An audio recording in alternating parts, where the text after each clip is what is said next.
After 275 hours and 2 full playthroughs, I think it's safe to say I've seen just about everything Kingdom Come Deliverance II has to offer. And I have thoughts. This isn't your typical review. No scores, no generic pros and cons list. Just my honest impressions, the creative decisions that stood out, for better or worse, and the things I wish were done differently. Because while KCD2 is an incredible game, there are moments where I couldn't help but think, this could have been even better. Before we get into it, fair warning, there will be spoilers. If you haven't finished Kingdom Come Deliverance II yet and want to experience everything fresh, maybe bookmark this and come back later. But if you don't mind spoilers or have already beaten the game, let's dive in.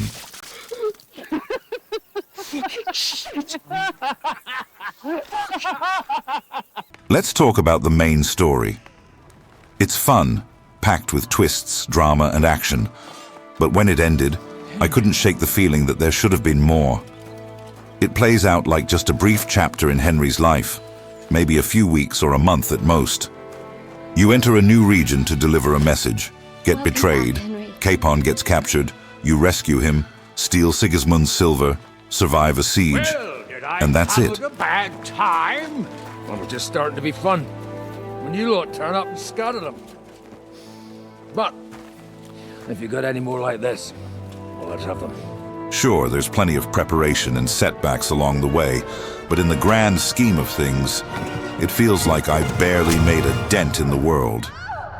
The story is long, engaging, and full of great moments, but the payoff? Underwhelming. Henry avenges his parents, but what does he actually gain? His father never legitimizes him. He doesn't become a knight or a noble. He doesn't reclaim his home, rebuild his life, or carve out a real future for himself. He's still just the bastard son of a noble and a blacksmith, stuck taking orders despite everything he's accomplished. Sure, there's a tournament he can win, and a bandit or two might recognize him. But despite everything, despite all the battles, the victories, the struggles, Henry never truly rises. I kept waiting for that moment where he'd step out of Radzig's shadow and make a name for himself. But it never came. And that's what left me wanting more. The game needed one more region as an endgame reward, something to give players a real sense of closure.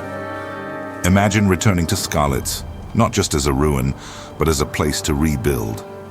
Reuniting with Teresa, securing your own small estate, reconnecting with old friends from the first game. A few final side quests could have tied it all together, making Henry's journey feel truly meaningful. It could have been something like John's epilogue in Red Dead Redemption 2, where he builds a home and starts a new life with his family. After everything Henry has been through, giving him the chance to settle down, whether as a blacksmith, a noble, or something in between, would have been the perfect way to cap off his story. It also would have set up the third game perfectly. A final conflict, a lingering mystery, or even just a moment that cements Henry as more than just a noble's bastard. Instead of the story just stopping, it would feel like Henry had finally become somebody. That kind of ending wouldn't just wrap up the journey. So, it would make it feel worth I it. see your comrade delivered the message. I wouldn't dream of missing such a meeting. I have to admit, you've got balls. I was starting to think you wouldn't show up. I made a promise to someone that I'd kill you. So that's what I'm here to do. Really? My word. And I swore on someone's grave that I'd kill you.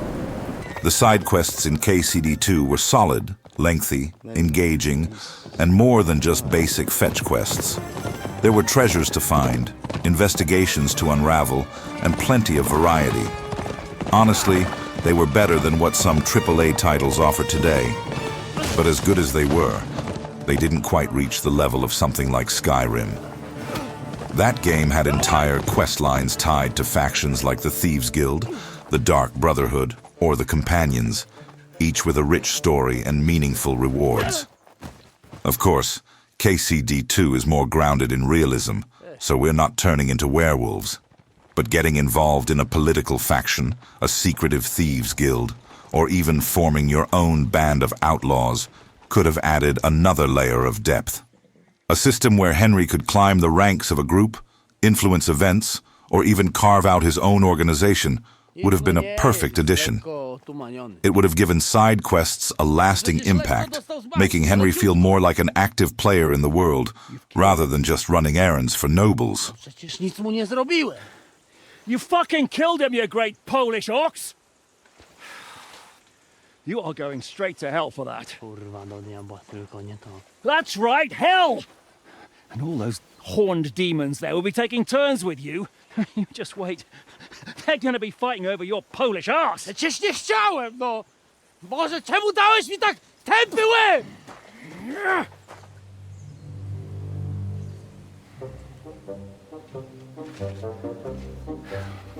One thing that stood out was how often the rewards didn't feel equal to the effort required. There were times when a quest would send me on a dangerous mission, like tracking down a group of lethal mercenaries that no one else could handle, only to get a few hundred groschen as a reward. That's barely enough to buy a decent weapon, let alone quality armor.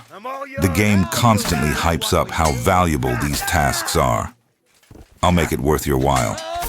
But too often the payoff just doesn't match the danger. A more balanced system with better rewards, whether it's rare gear, property, or even status within the world, would have made completing these quests feel truly worthwhile. That said, I don't want this to sound like I'm complaining too much, because both the main and side quests are well crafted, and the experience is absolutely worth playing. These are just the thoughts that kept popping into my head after 2 full playthroughs, things that could have made a great game even better. I know you're in there!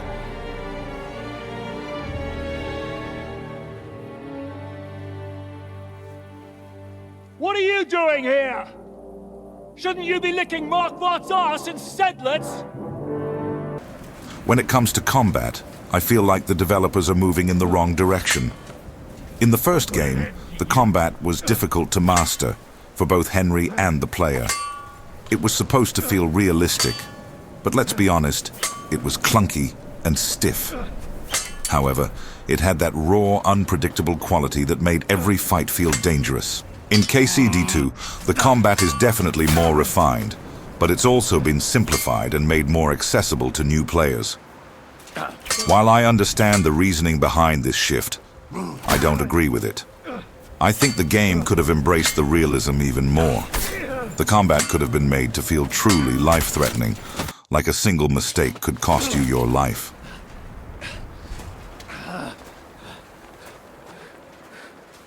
Forget about the arrows showing where your next swing is going, or the green shield telling you when to block. Remove the master strikes. What we need is combat that's faster, more fluid, and intuitive. It should feel dangerous, where every movement counts and every swing could be your last. Bring back that tension, that unpredictability. The kind of combat where you're never entirely sure if you'll make it out alive. The combat is fun, but it's too easy to the point where it breaks immersion. During the siege, I found myself thinking, just let me out. I'll wipe out the entire Prague army on my own. It wasn't even a challenge. Then, when I was supposed to sneak through the enemy camp and escape, I ended up strolling right in and taking out every soldier myself.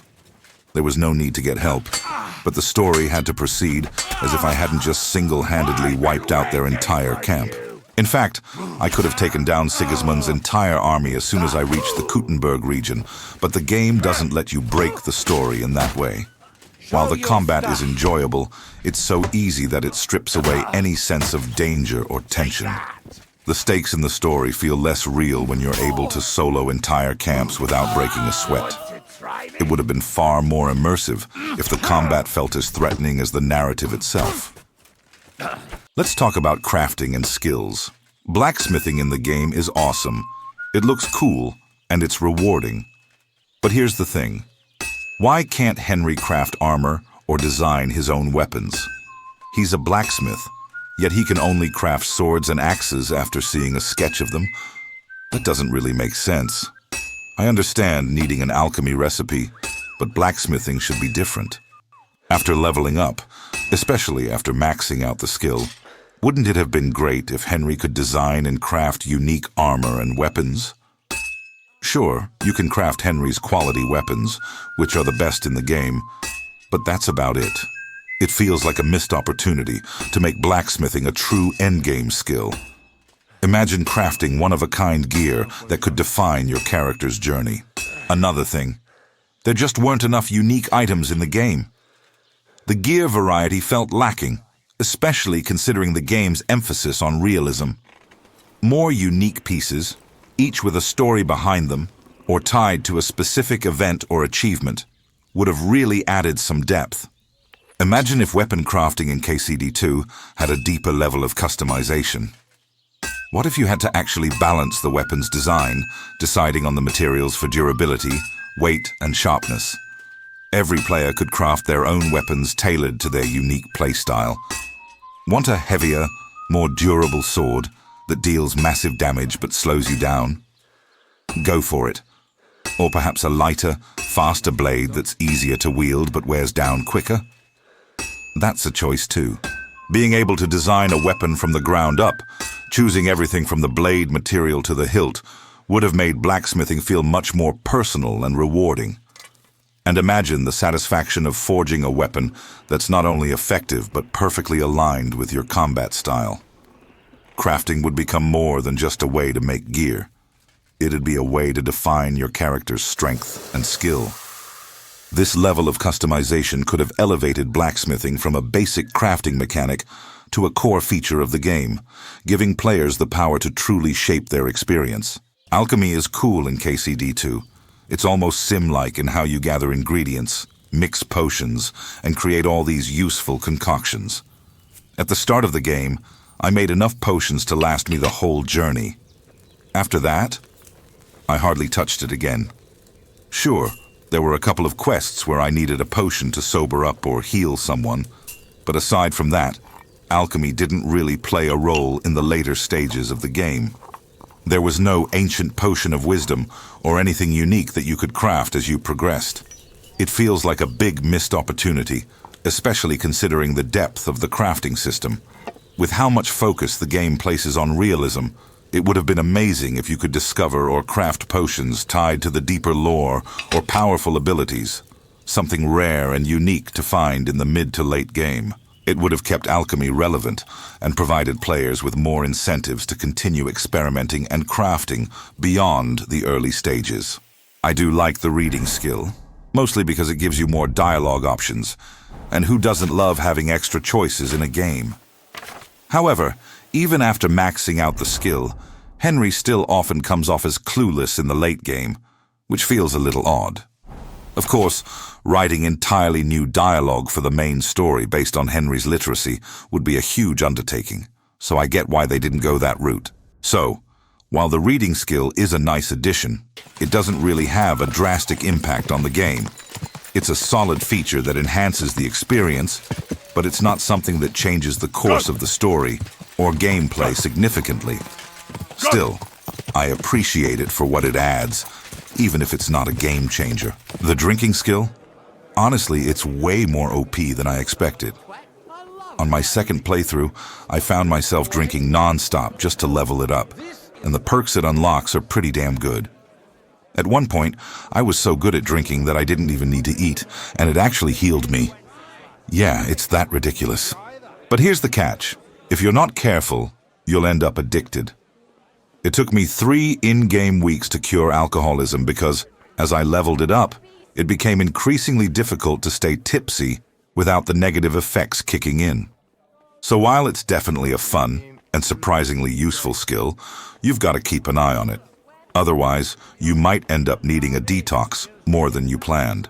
Still, it added an unexpected layer of fun, and it's one of those skills that, while not essential, was totally worth investing in. One skill that I barely paid any attention to was horse riding. With the easy combat and the ability to fast travel without worrying about running into bandits, I didn't see much need to upgrade my horse. The lack of cool horseback fights or jousting meant I just didn't care about improving Pebble. Honestly, Pebble is one of the best horses once you ride it for a while, which kind of kills the whole looking for a better horse aspect. I rarely rode it outside of fast travel and using it as extra storage. There wasn't much incentive to really bond with the horse or make riding a bigger part of the experience, especially when the game doesn't offer any standout moments with horseback combat or thrilling chases. It felt like the horse riding skill was there, but it didn't add anything exciting to the gameplay, especially when it didn't tie into the overall action or story in a meaningful way.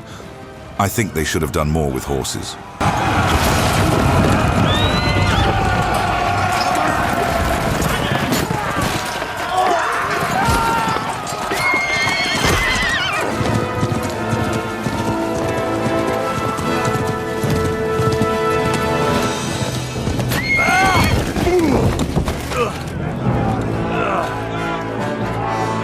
One thing that really stood out to me was how quickly I started accumulating so much gear that I couldn't even sell. The vendors only carry so much money, and once you've got your weapon and armor sorted out, there's really nothing else to spend money on. Sure, you can bribe a few people here and there, but that's about it. It would have been nice if there was a high-end purchase option, like being able to buy an estate or something truly expensive. By mid-game, I stopped picking up armor because I didn't need it and didn't have anything to spend my growing pile of cash on. An estate or some other significant investment could have added more depth to the economy and given players a real long-term goal beyond just hoarding groschen. It's a bit strange that, in a game that focuses so much on realism, money becomes a non-issue once you've got your gear. It would have been nice to have a reason to keep earning it beyond just padding your pockets. Let's talk about the romance, or rather the lack of it. Honestly, it feels like it should have been called a one-night stand instead of romance, because there's no real depth to any of the relationships.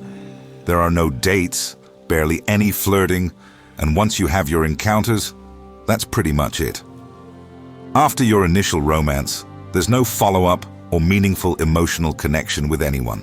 Take Clara, for example. She offers herself up within minutes of meeting you, and then she dies shortly after.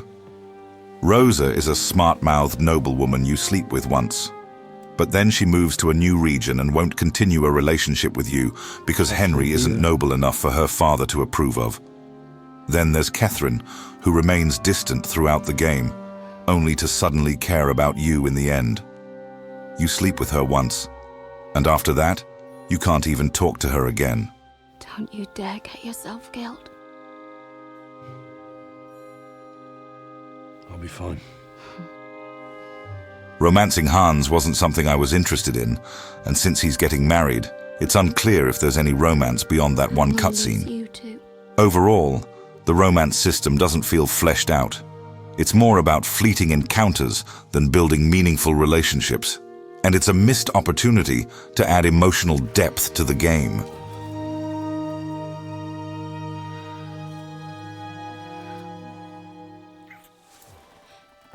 Wait! Stop!